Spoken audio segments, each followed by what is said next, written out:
Hello, everybody. Welcome to Pitching for the Terrified.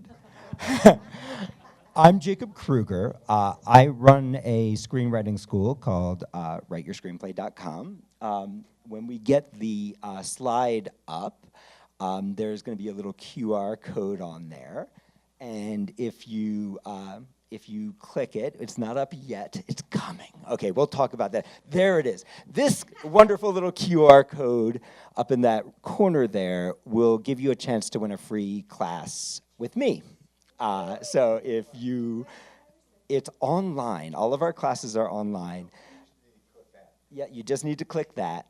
And what we do is we offer film school level screenwriting classes at tiny, tiny, tiny fractions of the cost.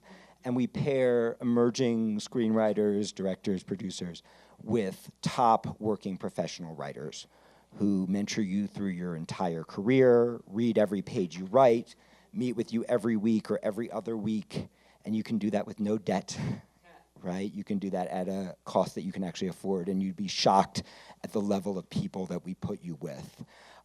So if you're interested in any of that, you can come talk to me. But I want to talk to you about pitching. So here's my first question, and we're going to need a mic because I want to hear from a lot of people. What are you afraid of? Who's scared? It's called Pitching for the Terrified. Maybe everyone's super confident. Afraid of raising our hands. We got one back here, and then we'll move. Afraid of speaking first. Afraid of speaking first, and yet you did it. Yeah. Yes. Yeehaw. Woo. Yes. And what do you fear will happen? I'll do it, so it'll be a domino effect, and hopefully people will talk more. Yes. Yes. And what's the fear though? What do you when the resistance comes up to talking? Maybe stumbling, not being able to make eye contact right now currently. Yes. Thoughts racing through my head constantly. Beautiful. Not be able to kind of have a concrete, express a concrete sense. Yes. Yeah. Beautiful. Thank you. Who's had that experience? Yes. So I'm going to talk to each of these real quickly, and then we're going to get into the bulk of the lecture, and we're going to keep passing that mic around. So our minds race. We get scared. We stumble over our words, right? And I can say that as somebody who, this is now my passion, and the thing I love doing most is getting up in front of you all and speaking. And my heart's racing a little bit right now, right? And what's really amazing, all pitching is personal. All pitching is personal. You might think you're doing Shark Tank, but you're not. Not in the real world, right? It's not about like the fancy presentation or the llama or whatever weird thing you think is going to get somebody's attention. We're going to switch up my mic. Okay, that's so much better. So it's not about, the presentation of your pitch. It's about you. And what was your name, sir? David Quanfall. David. So when David spoke, didn't you all connect to him? Yeah. Right? Wasn't there actually something really beautiful about his vulnerability? Right? Wasn't there something really beautiful about like, hey, I'm afraid to make eye contact right now? Right? Didn't it endear you to him to you? Right? And so this is actually the first lesson that we're going to start with, right? That we think that the answer to pitching is being like this perfect, polished thing. And if that's you, that's who you should be. But if you're David, you should be David, right? If you're scared, say it. If you're stumbling over your words, say, hey, I know I'm stumbling over my words a little bit right now. This is really important to me, right? Allowing people to see your vulnerability draws them close to you. And again, if you're like, I'm the person in control, great, you be that person. But if you're the person who's like, well, I'm raising my hand and boy, do I not want to, right? It's important to remember that that person's endearing too, right? And doesn't everybody want to like help David right now, right? Doesn't everyone want to be an advocate for him right now? So letting that vulnerability show through. Thank you. Yes, go. We're going to just keep passing it around. My amazing team here from the Impact Lounge. By the way, thank you to the Impact Lounge for being so amazing and making this happen. Yes, go ahead. What's Hi, scary? I'm Kevin Green. I'm out of Los Angeles. I'm a law professor and entertainment lawyer. I have a project which I almost never discuss, as my wife can say. Yeah. And one reason is my project is so out of the box and something that hasn't been done before. Yeah. That I don't really know how to pitch it so that people could understand it. Yes. I must say I was encouraged by Sinners, because I think Sinners is kind of a bonkers kind of thing. And Yes. my project is kind of like that. So. Yeah. Okay. So we're going to talk a little bit about that here. I'm just going to, because I saw there's a question here, but we're not going to. You're not going to speak your question yet, because I want to speak to what you're saying. Who else is afraid that people won't get your pitch? Yeah. It's important to recognize that your fear, you are not actually that unique, right? That the fears that you're having are shared by everybody, right? And that the challenge you're imagining for your project, right? Oh my God, no one's ever done anything like this before, right? Who's ever going to understand this, right?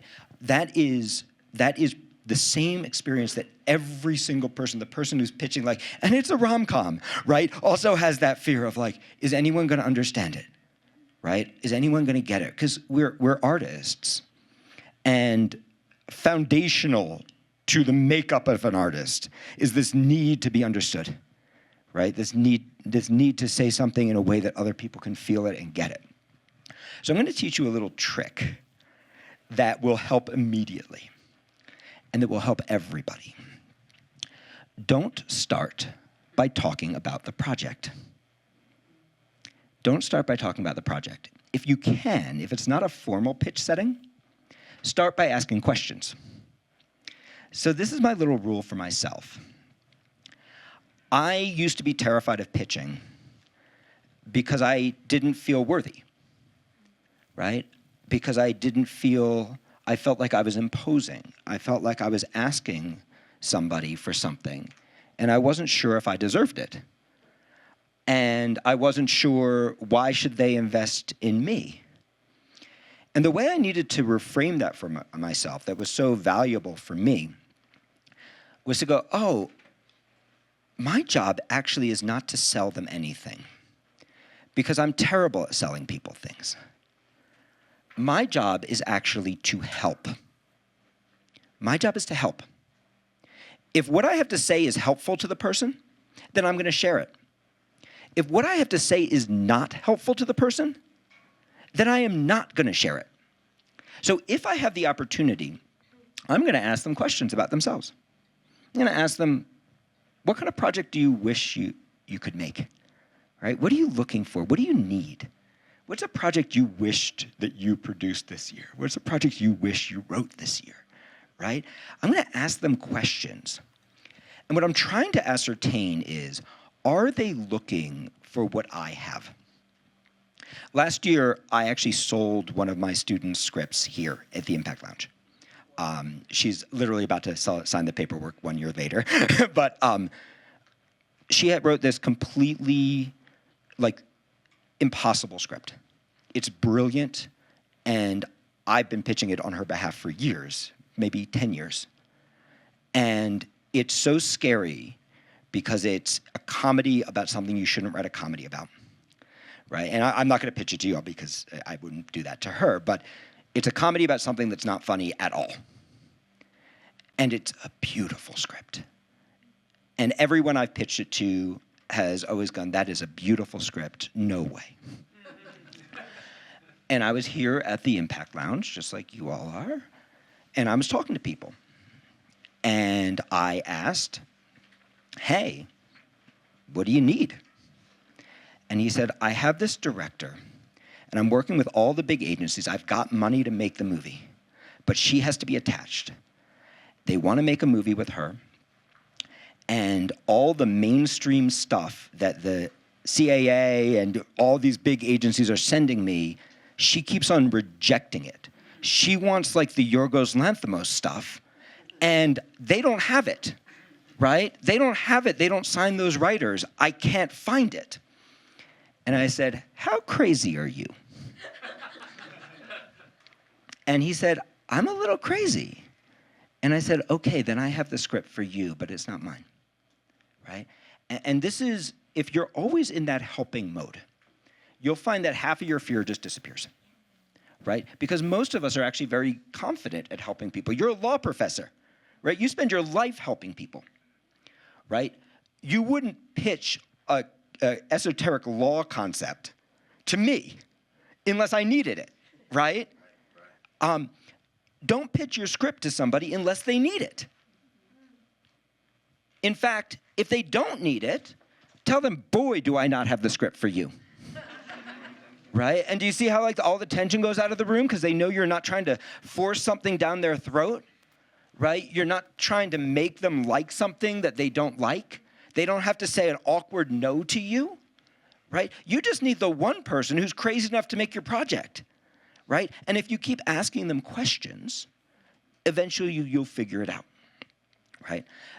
The second little trick that you can use, and we're going to come back around because all these questions, they always dovetail, right? We could spend an hour just talking about your challenge. Start with a story. When you start pitching, start with a story. If you've watched Shark Tank, you'll notice at the beginning, everyone does their like fancy song and dance because that's good TV. It's not pitching, but it's good TV. But then you'll notice if they're actually interested, what's the first thing they do? Tell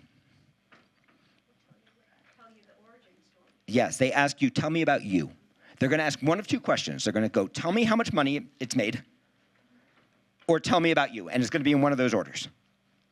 So one thing you want to do if you have an unlikely project, don't worry, they're all unlikely, right? Infinity plus one is still infinity, right?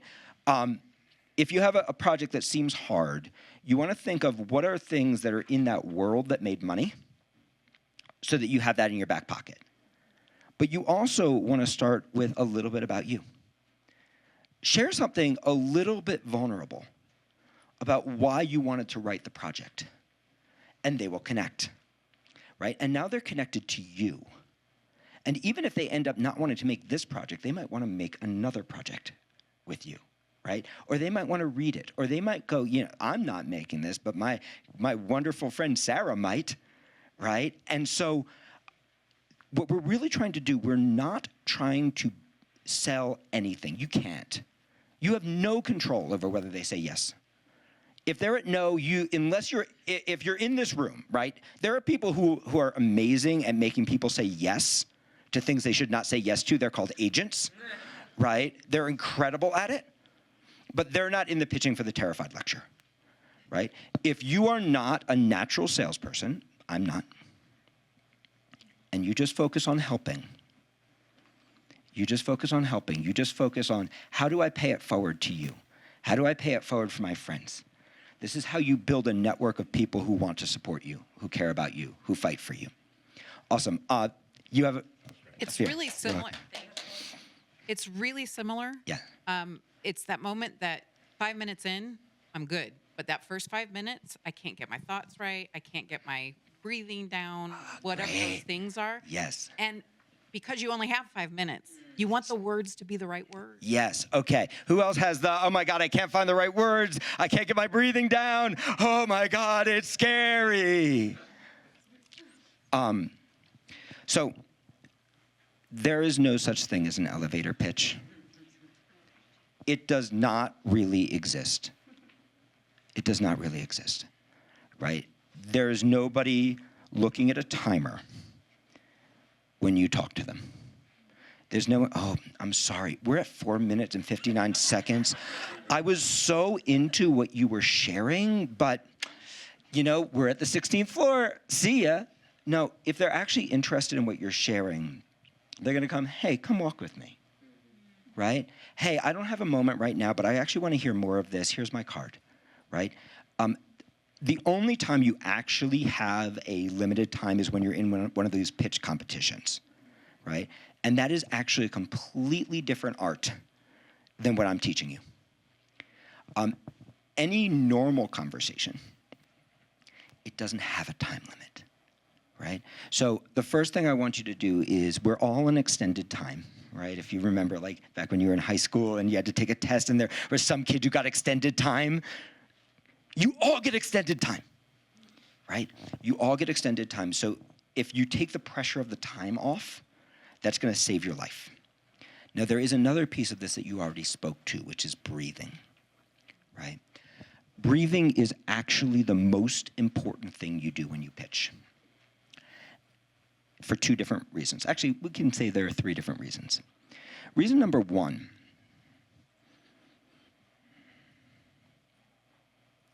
what just happened when I took that moment to breathe? Well, You regulated your nervous I regulated my nervous system. Yeah, I felt myself calm down. Yes, what else? Also, just to be honest, I was noticing your really cute manicure, and when you paused, it made me go, what's he doing? That's right. It drew your attention to me, right? When you breathe, nobody breathes. Nobody stops and pauses in the middle of a pitch. When you go,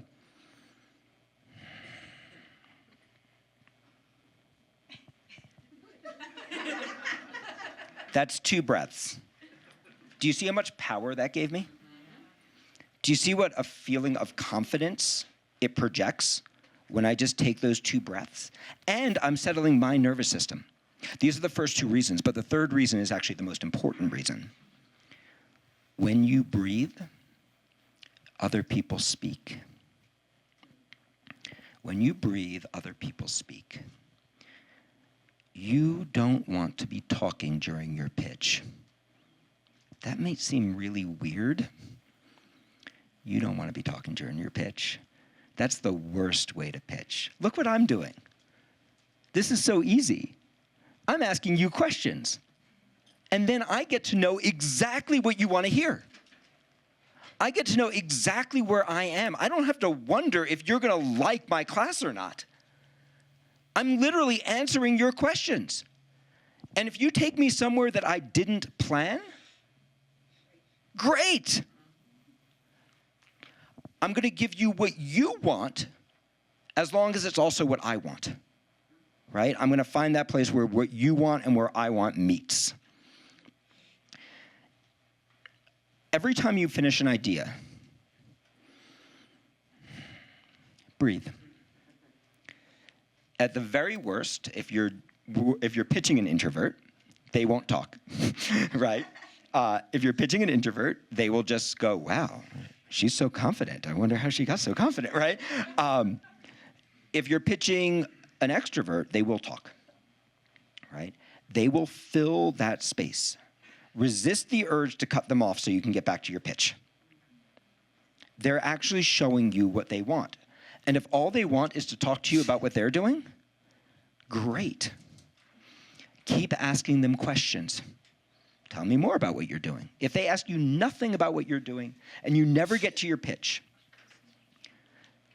keep asking them questions. Why? Why would I say this crazy thing? Here, we're going to give the mic to somebody else. Why? Why would, yes. Oh, am I supposed to answer Tell the me question? why. Why don't I care if I never get to pitch during my pitch? Is this on? Oh, yeah. Yeah. I wasn't going to answer that question. I was raising my hand to say something else. Is that okay? Yeah, here, pass it to her because she's got to guess. Oh, Because you already had like the time with them and to speak with them and everything. Yeah, I know them. Yes, go ahead. I'm building a connection. I'm not trying to sell, I'm trying to help. That person who's talking and talking and talking and talking and talking at you, they're not going to help you. They are 100% self-absorbed.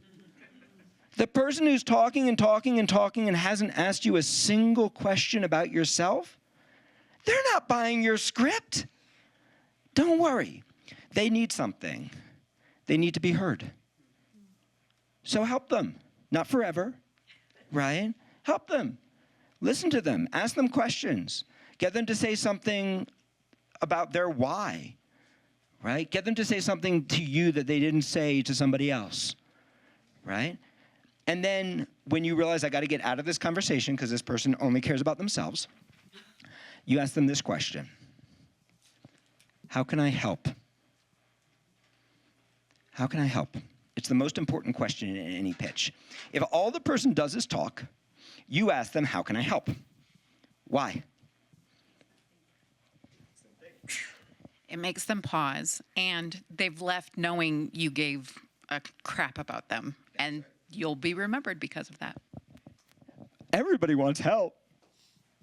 Nobody wants to buy something. Have you ever been to a clothing store? Like you go to buy a pair of jeans. And you want a pair of jeans. But then some overly helpful salesperson comes over and is like, you really should, oh, you look great in those, right? Oh, you should try these. And you're like, you know what? I don't want jeans anymore. Right? The same thing is true. Nobody in the whole world likes the feeling of being sold. Everybody likes the feeling of being helped. Right? What How Can I Help does is, number one, it puts you in a position of confidence. Right? People who are not confident in themselves don't go, how can I help? Right? It makes them go, oh, maybe this person can help me. Then they're also going to tell you what they need, which gives you an opportunity to get back to your pitch, even though your pitch might be something different. Right? Now they're asking you for something rather than the other way around. Does that make sense to everybody? And they leave feeling great. So we're not trying to sell, we're trying to help. Eventually, if you keep trying to help, you will find somebody who needs the help that you're offering. Everyone's with me? Okay. Let's get to your fear. Where is that mic? These guys are so amazing. Yeah. So when I raised my hand, I was answering a question way back. Yes, when what's you the fear? said, why are you scared to pitch? Yeah. So I have two comments. I think that I'm scared to pitch because I have a real reason. I had a terrible pitch. I met somebody from Warner Brothers, and it was supposed to be an informal thing. Yeah. We met at the Landmark restaurant for breakfast. Yes. And I ordered toast, which was like, I bit into it and the crumbs went everywhere. And it was winter, so I was wearing a sweater and they all stuck to my sweater. And I couldn't even think, because I was thinking of I have to sell this mindset. So that has stayed in my brain forever. I'm so traumatized by it. It was horrible. It was really bad. Like, they could see that I was just way out of my depth. So years later, James Burrows actually bought a house down the street from my parents, and I was visiting. And I told my dad I was going to go run down there and talk to him about my pilot that I tried to pitch to Warner Brothers. And my dad said, don't bother him. And I said, he needs me. So like, I flipped. I was trying to sell something, and then I was like, James Burrows needs me. I need to go down there. And he wasn't home. But so those are, I just wanted to, so I'm answering the question that you had before. So who else has a traumatic experience that holds them back? Yeah. Everyone, you liars, right? All of us have traumatic experiences that hold us back. Sorry.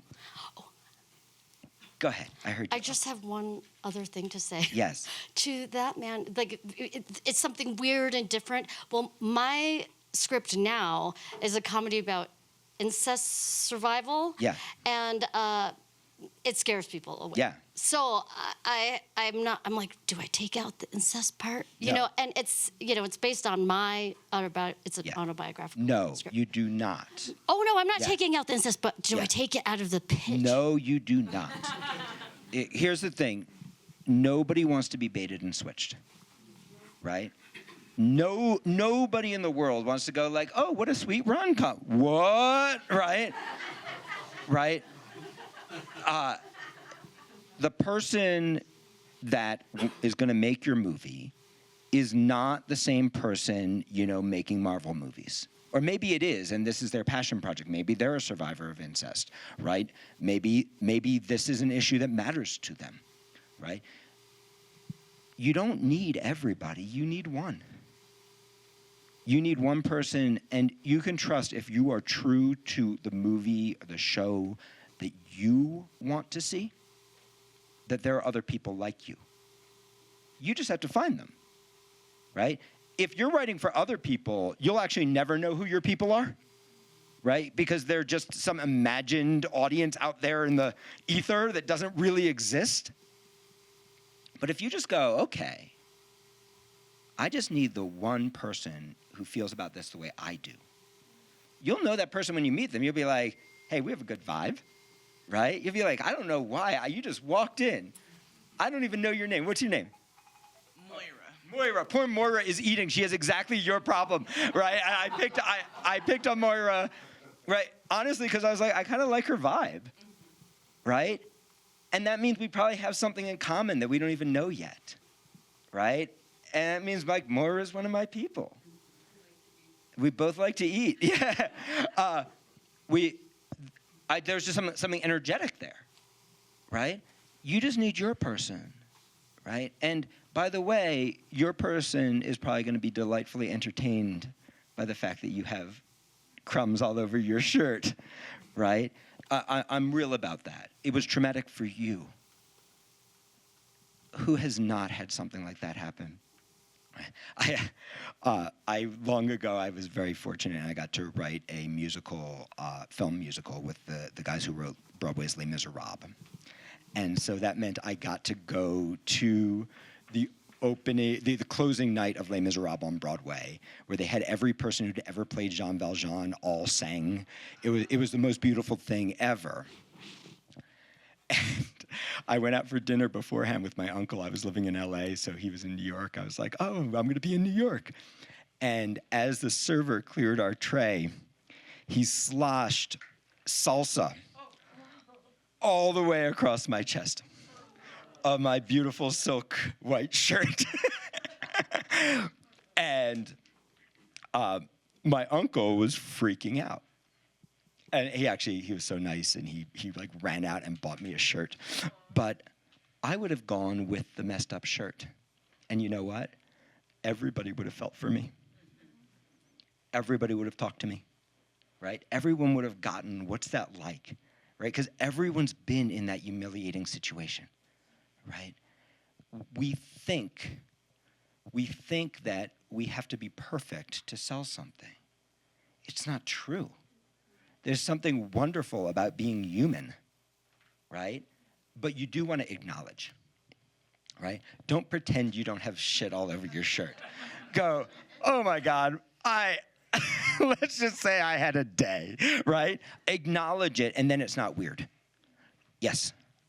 Can we run our mic back to her? I really don't need one, but I am weird, just always have been weird. Yes. And I realized only way too late that in school, if I had just been like, when people were like, you're so retarded, if I was like, I know, I just don't know what to do about it, it's how I am. Yeah.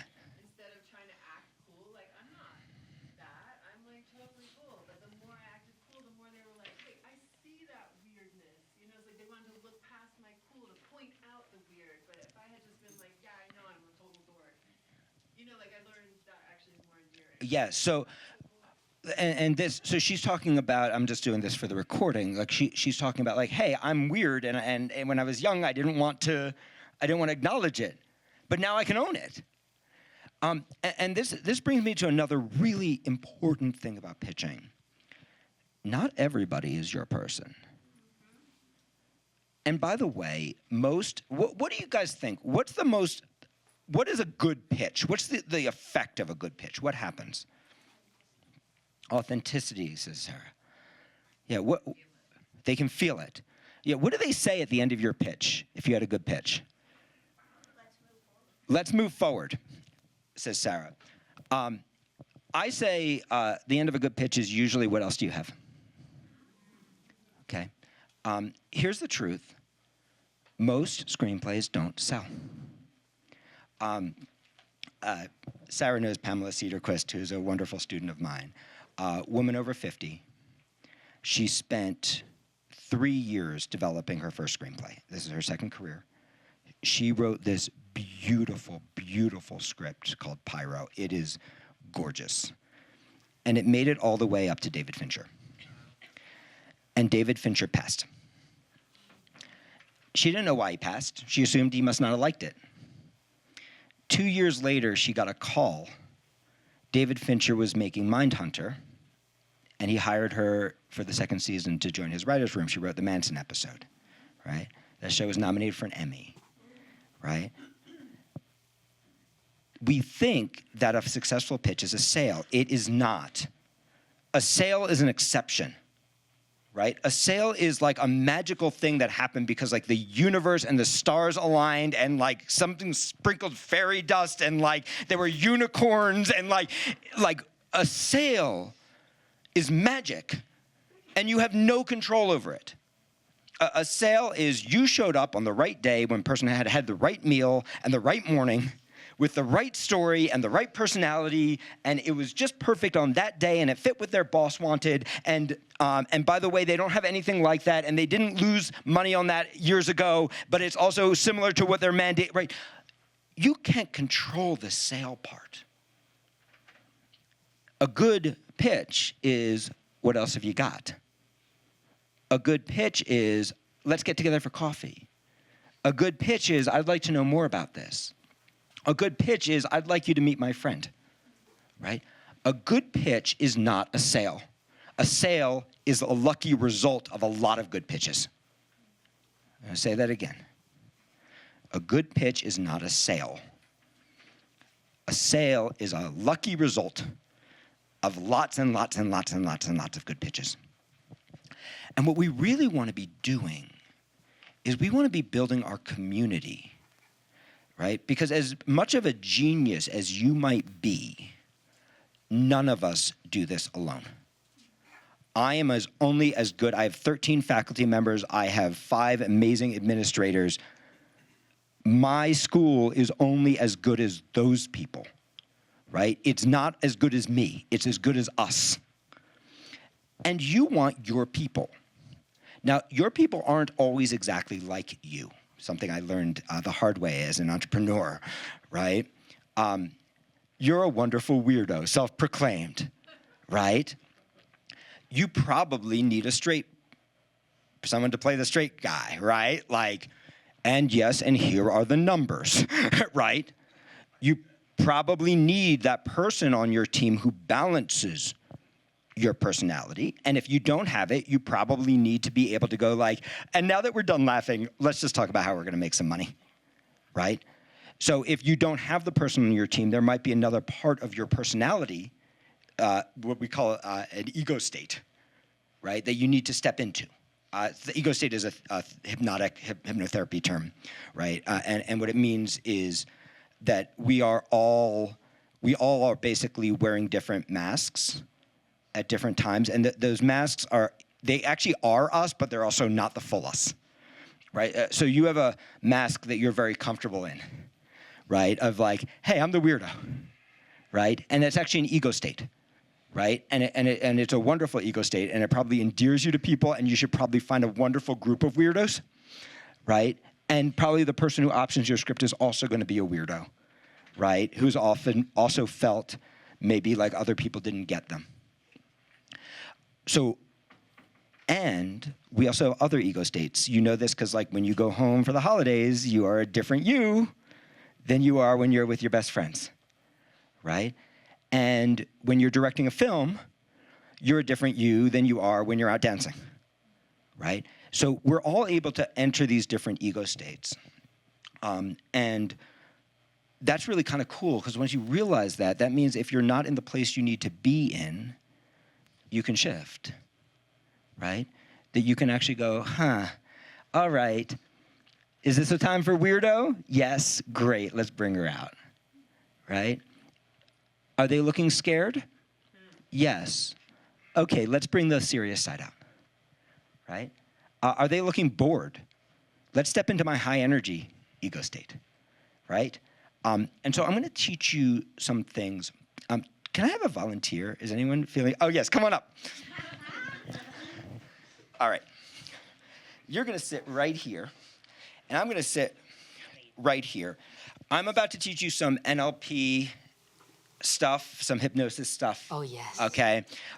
So one of my mom is a hypnotherapist, so I was hypnotized for the first time when I was 13 years old. What I'd like to suggest to you is, don't worry, you're all safe.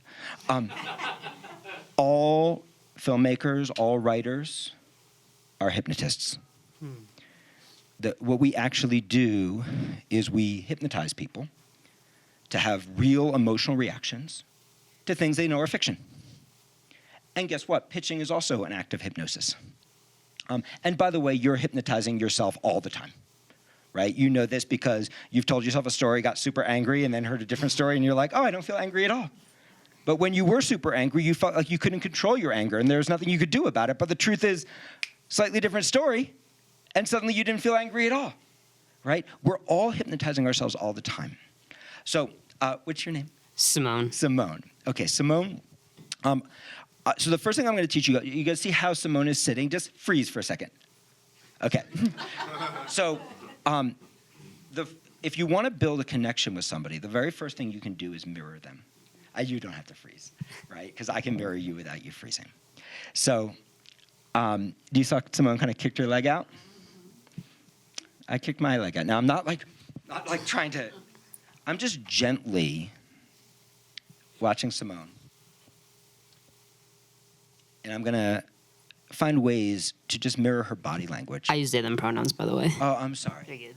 I'm gonna find a way to mirror their body language, right? So here I am, and you saw I broke rapport by using the wrong pronouns for Simone, right? And that's okay, because we can reestablish rapport in a moment. So Simone is sitting very still, so I'm gonna sit still. And what I'm looking for that moment. Well, let me tell you why first. And I'm gonna turn out to you so poor Simone can relax. Mirroring someone first builds instant rapport. It makes them like you. It makes them feel like, oh, you might be one of my people. Not on the conscious level. They have no idea you're mirroring. If they know you're mirroring them, you're doing it wrong, right? It means you're rushing, right? As opposed to like slowly finding an opportunity to kind of mirror them, right? If they notice, you're not doing it right. And so you want to practice this not with important people, right? Practice this with everybody, right? When you mirror somebody, the first thing it does is it just makes them like you. But there's a second thing it does that's even more important. It shows you what it feels like to be them. So, you know, I felt Simone's curiosity. Was that what you were feeling? Yeah, I think so. Introspection and curiosity. Yeah. See, I didn't feel it before, right? But when I just sat for a moment with them, I understood what it felt like to be them. And that means if from time to time during my pitch, rather than trying to jam something down Simone's throat, if I just listen, right? Now, if I was really good, I wish I had a stool because I could really do it right? I'd want to straddle that stool. Now, there's another thing you can do that will show you if you have rapport or not, which I don't totally have yet with Simone, okay? I know I don't totally have rapport yet with Simone because Simone's not mirroring me, right? Interesting. So what you can do during your pitch is if you're mirroring Simone for a little while, and it would be easier, obviously, without the mic, and I'm talking to Simone, and I'm kind of doing my thing. Yeah, okay. I think it would also be easier if we didn't have a stool. It would Because be so much easier. you can't relax into All a right, stool. we're going to stand up. we're doing it Simone's way. All right. So if I I'm going to stand like Simone, and I'm also going to be me, right?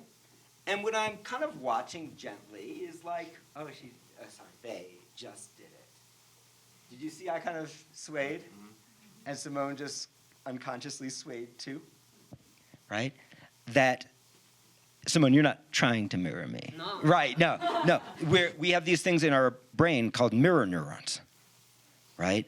Where we just naturally do this. We get into sync with somebody. So if we just practice mirroring, and then once you've mirrored for a while, do something different and see if they come with you. Lean back. Do they respond? Now, leaning back, that might be them leaning back too, or it might be them leaning forward. But is there like a dance happening between the two of you? If there's not, go back to mirroring. If there is, you can kind of loosen up and be you, right? This will build instant rapport. So, Simone, tell me a little bit about a project you're working on. Sure. I just finished post for a short called Beyond the Blue Light. It is about our chronically online epidemic and the apathy we feel to everything that we see on social media, but told through the perspective of true trans immigrants. So it's about a non-binary college student who runs into a young trans girl whose family has been taken by ICE, and they sort of help her find security and find empathy at the same time. Yeah. So it sounds like you are, you're trying to find this, and I'm purposely not using words, not actually saying anything, because that's not what I'm showing here. Words is not it. Do you see what I'm actually doing is I'm mirroring their tone, right? I'm mirroring as best I can their little smile that they gave as they spoke and the smile that was in their voice as they spoke, right? I'm showing them I'm here with you, and it didn't matter that I wasn't saying anything, right? You were so concerned about, who was so concerned about the words? Yes, you were so concerned about the words. It's not about the words. That's not the communication we're having. The communication we're having is we're on the same page.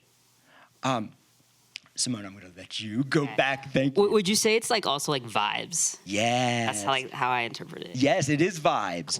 And you can, some people, you don't have to do anything to vibe, right? Some people, you don't have to do anything. You just vibe them, you and I, right? We just vibe. Some people, you don't have to do anything to vibe. Other people, you're like, I don't know, this person's from Mars, right? We're from different planets.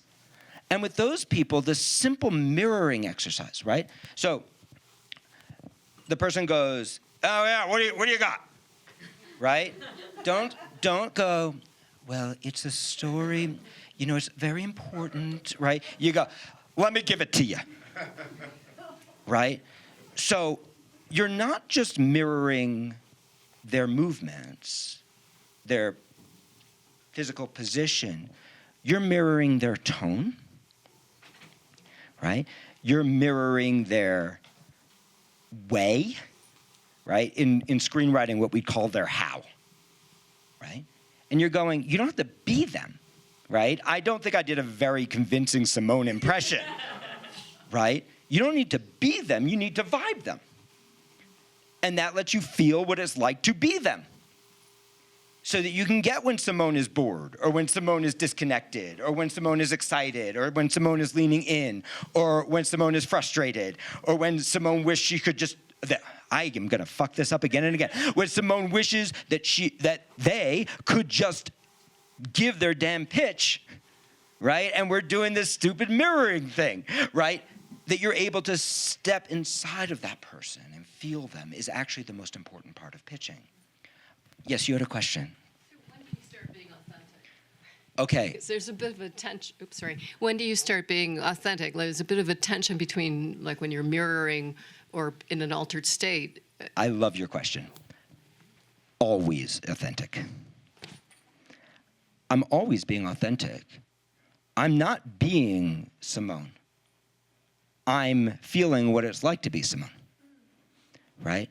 If the person's super, let's say, I've certainly been in the room with, chauvinist producers, right? Or like, they want to talk to you like a man. I'm not going to mirror that shit, right? That person's not me. But I might mirror their gruffness, right? I'm certainly not going to talk emotions with them, right? I'm just going to shift into a different ego state of me, right? I was at a producer dinner that Sarah was nice enough to invite me to, and this person was sitting across the table. I'd never met them before, and I saw that they were in pain. I didn't know why, but I just saw that they were holding back tears, and I didn't know why, right? And so I just sat next to them. I moved and sat next to them, and I just mirrored them for a moment. That wasn't me being inauthentic, right? I didn't feel like I was near tears, but I saw somebody who needed some help, and I went and mirrored them so I could feel what it was like to be them. And I said, I feel like there's something in you. It's not grief, but I don't know what it is. And she said, it's emptiness. right? And I said, yeah, that's it, emptiness, right? And do you see that's another form of mirroring, right? And it gave her that little bit of peace, right? Of going like, okay, somebody sees me, somebody gets me, right? We never got to talk about what the emptiness was, right? So being in that place of always helping, always be helping, it's not about you, it's about helping. The person who needs your script needs your help, right? Because this is the truth. Most people do not have a script that's worth pitching or a project that's worth pitching. Most people are acting like used car salesmen when they pitch. I'm sure there are wonderful used car salesmen in the world, right? They're acting like stereotypical used car salesmen when they pitch. And what I mean by that is they don't care if the person has a family of 4. They've got a Lamborghini to sell, and they're going to try to sell this person a Lamborghini, right? When really this person needs a minivan. Desperately needs a minivan, right? But they don't have a minivan, they have a Lamborghini. Now, the truth is, often they don't even have a Lamborghini. They have like, this is a car door, right? It opens real cool if it were connected to a car. It's not. It's not because I never finished the Lamborghini. I just came up with this idea for a cool door, right? I didn't build the engine. I didn't paint it, right? It doesn't run, right? But look, if you invested in it, you could probably turn this door into a Lamborghini, right? That's what most people are pitching. And I'm not just talking about new emerging writers. I'm talking about working professional writers with agents. Because what happens is you're under all this pressure. You just sold your first script, your second script, right? The way you did that was usually by working for 3 years on that script, like wonderful Pamela Cedarquist, right? You made it beautiful. You were writing it for you. And now suddenly you have an agent. And your agent's like, well, you got to get out there pitching. I'm going to introduce you to this person, this person, this person, this person. My attention span is this short, so you better start moving, right? And suddenly you're throwing stuff up against the wall, seeing if it sticks. You're blowing out a crappy draft in a few weeks to see if anyone's interested in like that little beautiful idea that's inside of it, right? This is what's happening throughout the industry, right? And this is why, you know, everyone thinks like there are all these great scripts floating out there, and there are, but people have such a hard time finding them, right? Because there's so much crap floating out there. You have to read so much crap to find that one good thing. So the first thing you have to ask yourself, if you're feeling scared, am I scared because I'm acting like a used car salesman? Have I actually put the work in, right? Is this actually a Lamborghini? Or is this actually the Cadillac of minivans, right? Whatever you're building. Is this piece, have I put the investment in, right? And I'll give you a simple way of thinking about that. Let's say you're making your script, it will cost $1 million to make, right? Low budget, not micro. I guess it's micro. It's not micro. I've had students make scripts on $5,000, right? But it's a pretty low budget movie. So let's say it's $1 million. How much does that mean every page is worth? $100,000? Did I get that right? I don't know. Math, not my thing. See how vulnerable I am? Okay. It's 10,000, 100,000, million. $10,000. There we go. $10,000 per page. That means each line is worth how much? About $1,000. Each tenth of a page is worth about $1,000. If you'd rather have the $1,000 than that line of dialogue, your script's not ready. What are you doing trying to be a salesperson? You need to be a writer right now, right? And if you're a $10 million movie, it's worth $10,000. And even if you have a $100,000 movie, it's worth $100. Would you take the 100 over that line of dialogue, over that line of action, over she raises her eyebrows, right? Is she raises her eyebrows worth $100? It's not. And that means you haven't put the work in yet, right? You haven't treated it like a real work of art. Does this make sense to everybody? Okay.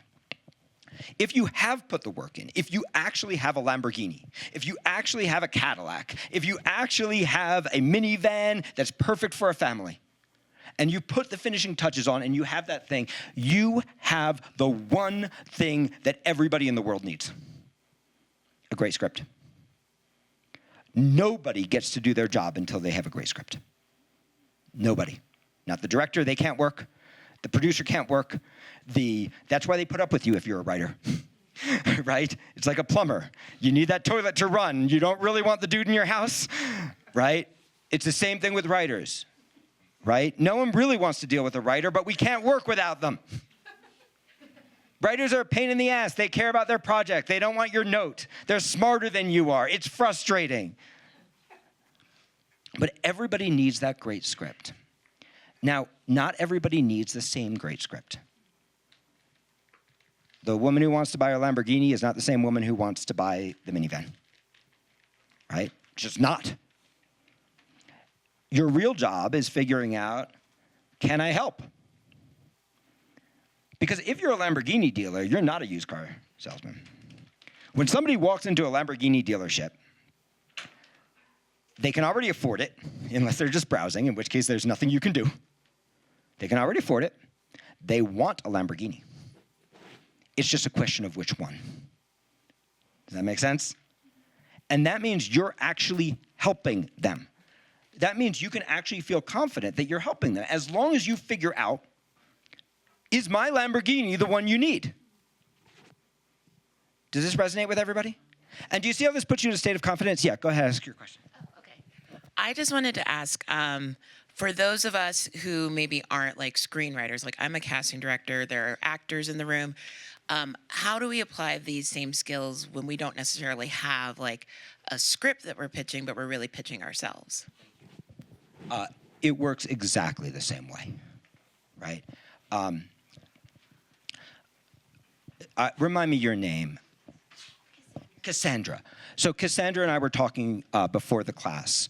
And I know we're running short on time, so I want everybody to know, anybody who wants to workshop their pitch, I'm going to sit in that Impact Lounge for a couple hours after this, and any one of you who wants to come and actually practice your pitch with me for a couple minutes, I'm just going to sit there. Anybody can gather around and listen, and I'm going to work through pitches, but I only had an hour, so I wanted to get the conceptual part out for you all. So Cassandra was talking earlier. She has this amazing program that is bringing help to Native American communities, particularly during COVID. That raised, I think, $11 million. Am I remembering that correctly? $23 million. Right? And it's exactly the same thing. She told me this story about during the Trail of Tears was happening during the potato famine, and that remind me the name of the tribe. I'm sorry. The Choctaw.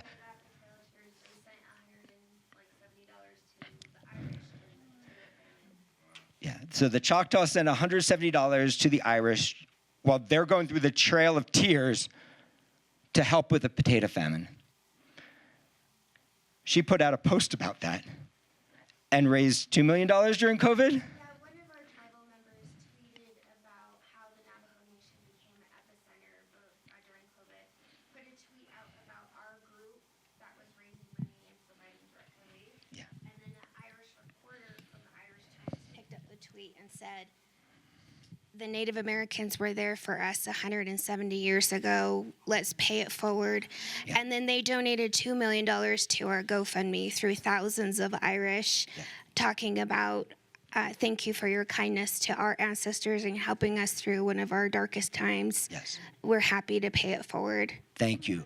So that's how this, give her a round of applause. And I wanted to end there. I didn't know I was going to end there until I met Cassandra, but I wanted to end there because that's how this works. You help, and it comes back. And you help, and you help, and you help, and you help. Now, don't help the total narcissist beyond listening to their story, because they won't ever give anything back. But in general, you help and you help and you help and you help, and people come back. It doesn't matter what you're pitching. So I've worked with entrepreneurs, I've worked with founders, I've worked with people who have established businesses, people who have brand new businesses. I've worked with writers, directors, producers. I actually haven't worked with a casting agent, so maybe we talk about that. But it's always the same thing, right? You are pitching, and I like to start, I got 1 minute, so I'm gonna do this real quick.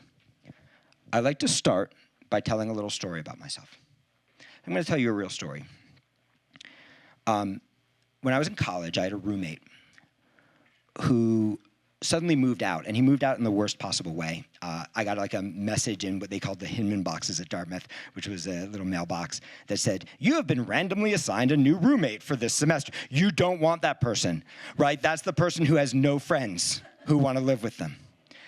And I got very angry at my friend, and I said, you know, why did you move out? Why did you move out and not tell me? What did I do? And he wouldn't tell me. And I found out years later that my friend had fallen in love with a boy in the river cluster, and he was afraid to tell me. But that wasn't what hurt me. What hurt me was my other friends knew and I didn't. And that was why I wanted to write the Matthew Shepard story, right? Matthew Shepard was a hate crime victim. But I wanted to write that story because I realized I thought I was a loving, embracing person, but I was putting things out there that weren't, and I didn't know. And I wanted to write that movie for people like me, right? Who cared but didn't know how to care, who unfortunately grew up in New Jersey, right? Who didn't understand what we were putting out into the world, but we're good people, right? And you can see I told you nothing about that movie, but you already know I was the right person to write it, right? And you already know what the connection is. And you can do the same thing with casting, right? Let me tell you a story about why I got into casting, right? You could do the same thing with, let me tell you why I started this little startup. You could do the same thing with, like, let me tell you why I wanted to help this Native American population, right? That your why is actually more important than your pitch, because that's where you actually connect to the people who are gonna help you. And even if they don't want your project, everyone connects to somebody who has a beautiful why. So this is my why. I am here because I get to do the thing I love most in the world. For those of you who came in late, if you click that QR code, you'll get a chance to win a free class with us, with me. And thank you so much for being here, and thank you again to the Impact Lounge.